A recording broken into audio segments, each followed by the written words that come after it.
अस्सलामुअलैकुम dear students, मैं जीशान अली, आप लोगों का केमिस्ट्री टीचर। बेटा, लास्ट 2 लेक्चर्स में हमने चैप्टर नंबर 10 का इंट्रो स्टडी किया है। पहले हमने आर्हीनियस कॉन्सेप्ट को स्टडी किया, उसके बाद हमने लोरी ब्रॉन्स्टेड एसिड बेस कॉन्सेप्ट को स्टडी किया, और आज हमारे इस लेक्चर में हम सॉल्व करेंगे एग्जाम्पल 10.1, जिससे ज्यादा बेहतर हम अंडरस्टैंड कर पाएंगे कि लोरी ब्रॉन्स्टेड एसिड बेस कॉन्सेप्ट क्या होता है। तो चलते हैं बोर्ड की तरफ।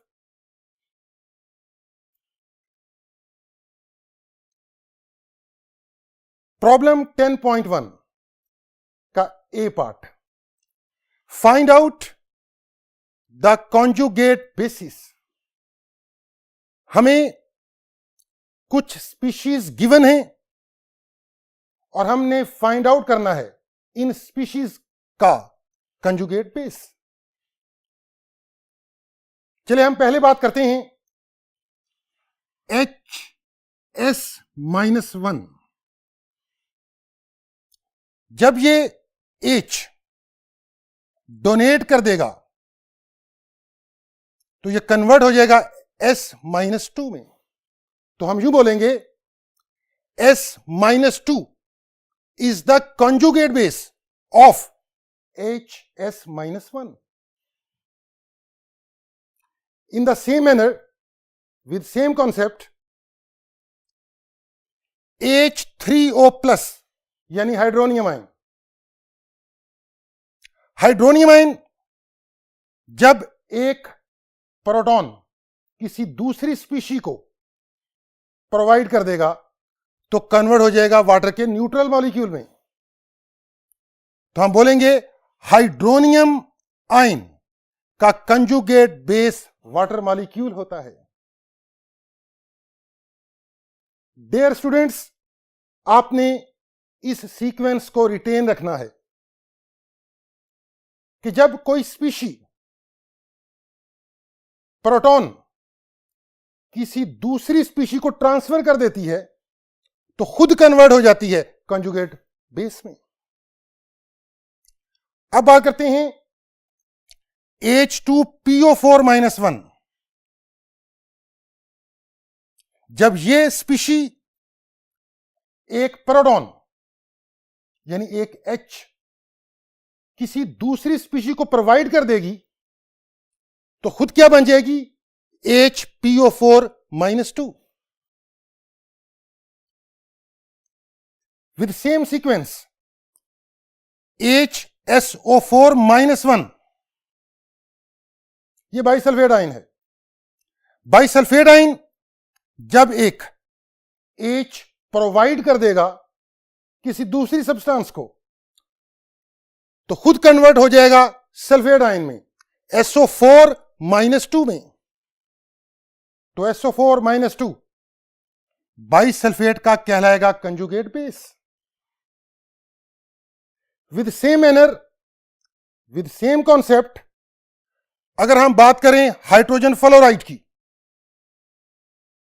तो हाइड्रोजन फ्लोराइड जब अपना H, अपना प्रोटॉन ट्रांसफर कर देगा किसी दूसरी सब्सटेंस को तो खुद कन्वर्ट हो जाएगा F-1 में। तो F-1 is the conjugate base of hydrogen fluoride.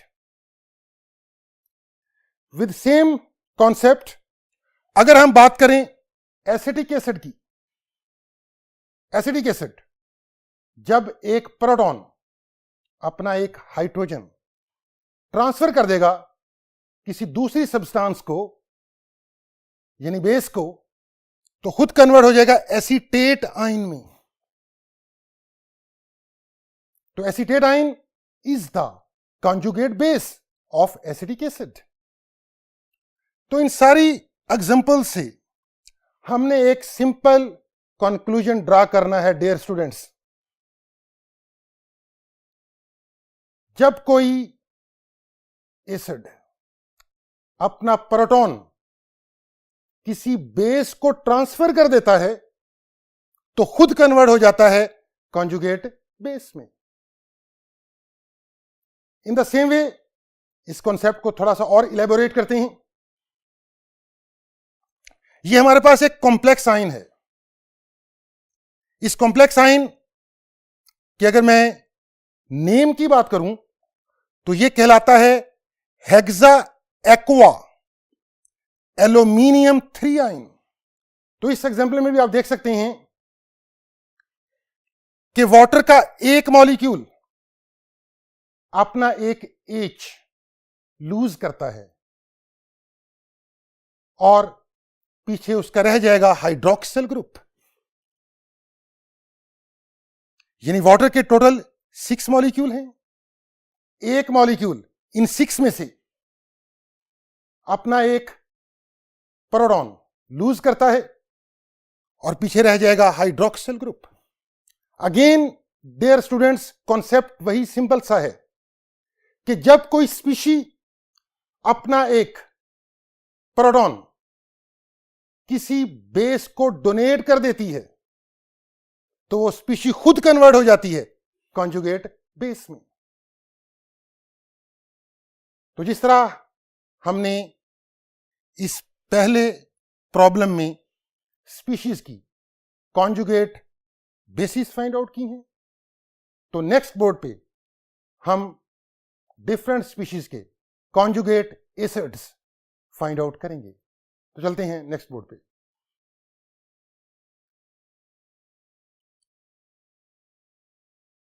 B part, find out the conjugate acids. हमें कुछ स्पीशीज गिवन हैं, हमने इन स्पीशीज का फाइंड आउट करना है कॉन्जुगेट एसिड। जिस तरह लास्ट केस में हमने स्पीशीज के फाइंड आउट किए थे conjugate basis. OH negative hydroxyl ion, hydroxide ion, जब ये एक प्रोटॉन को एक्सेप्ट करेगा तो वाटर मॉलिक्यूल में चेंज हो जाएगा कंजुगेट एसिड। तो हम यूं बोलेंगे water molecule is the conjugate acid of hydroxide ion. Same sequence, same symmetry हमने रिमेनिंग केसेस में भी कायम रखनी है। HCO3-1 बाइकार्बोनेट आयन, जब बाइकार्बोनेट आयन एक प्रोटॉन को एक्सेप्ट करेगा तो कार्बोनिक एसिड बन जाएगा, that is conjugate acid. In the same way HPO4-2 ये स्पीशी भी जब एक प्रोटॉन को एक्सेप्ट करेगी तो कन्वर्ट हो जाएगी H2PO4-1 में। इट्स मीन कि जब कोई सब्सटेंस एक प्रोटॉन को एक्सेप्ट करती है तो वो कन्वर्ट हो जाती है कॉन्जुगेट एसिड में। इस नेक्स्ट हमारे पास एक कंपाउंड है मीथाइल एमाइन। मीथाइल एमाइन जब किसी दूसरी सब्सटेंस से एक प्रोटॉन को एक्सेप्ट करता है तो कन्वर्ट हो जाता है इस केटाइन में CH3NH3+। In the same way carbonate ion जब एक प्रोटॉन को एक्सेप्ट करेगा तो CHO3-1 बन जाएगा, यानी bicarbonate ion. In the same वे जब एसिडिक एसिड एक प्रोटॉन को एक्सेप्ट करेगा किसी दूसरी स्पीशी से तो यह भी कन्वर्ट हो जाएगा केटाइन में CH3COOH2+।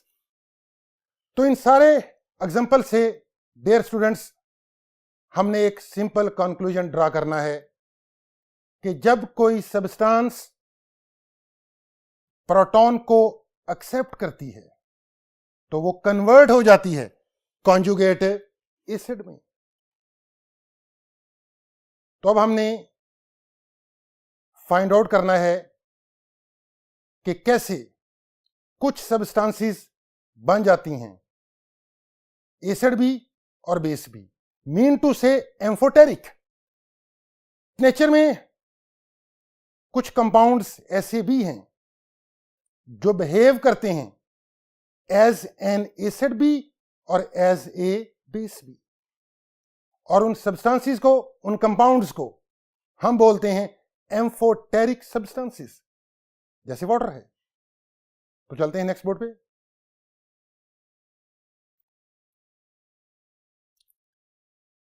सी पार्ट, हमने ऐसी सब्सटेंसेस फाइंड आउट करनी हैं जो बिहेव करती हैं एज एन एसिड भी और एज ए बेस भी, जिनको भी हमने बोला एम्फोटेरिक सब्सटेंसेस। वाटर, वाटर अगर प्रोटॉन को एक्सेप्ट करता है तो इसका सिंपल मीन है कि वो बेस है, और अगर वाटर प्रोटॉन डोनेट करता है तो वो एसिड है। और वाटर दोनों बिहेवियर शो करता है, यानी वाटर जब प्रोटॉन को एक्सेप्ट करेगा तो हाइड्रोनियम आयन बन जाएगा, कॉन्जुगेट एसिड। वाटर जब प्रोटॉन को लूज करेगा, डोनेट करेगा, तो कन्वर्ट हो जाएगा हाइड्रोक्सिल आयन में, that is conjugate base. In the same वे मैं बात करूं बाइकार्बोनेट आयन की। बाइकार्बोनेट आयन जब प्रोटॉन को एक्सेप्ट करता है तो कार्बोनिक एसिड बन जाता है, दैट इज कंजुगेट एसिड। और in the same way bicarbonate ion जब प्रोटॉन को डोनेट कर देता है तो बन जाता है carbonate ion, that is conjugate base. In the same way HS-1 ये जब स्पीशी प्रोटॉन को एक्सेप्ट करती है तो कंजुगेट एसिड बन जाती है, और जब यही स्पीशी प्रोटॉन को डोनेट करती है तो कंजुगेट बेस बन जाती है। तो डियर स्टूडेंट्स, आज हमने एग्जाम्पल 10.1 सॉल्व की है, और इसमें हमने एक सिंपल कॉन्सेप्ट को ज्यादा बेहतर तौर पर अंडरस्टैंड करने की कोशिश की कि जब कोई सब्सटेंस प्रोटॉन डोनेट करता है तो वो एसिड कहलाता है, और जब कोई सब्सटेंस प्रोटॉन को एक्सेप्ट करता है तो वो बेस कहलाता है। और लास्ट में हमने ये देखा कि इस नेचर में कुछ सब्सटेंसेस ऐसी भी हैं जो एज एन एसिड भी एक्ट करती हैं और एज ए बेस भी एक्ट करती हैं, जैसे वाटर है, जैसे हमने बाइकार्बोनेट आयन की एग्जांपल ली है। डियर स्टूडेंट्स, हम नेक्स्ट लेक्चर में डिस्कस करेंगे Levi's concept of acids and bases. आपने इस लेक्चर को रिपीट करना है, अपनी नोटबुक पे सॉल्व करना है। तो नेक्स्ट लेक्चर तक के लिए अपना ख्याल रखिएगा। अल्लाह हाफिज।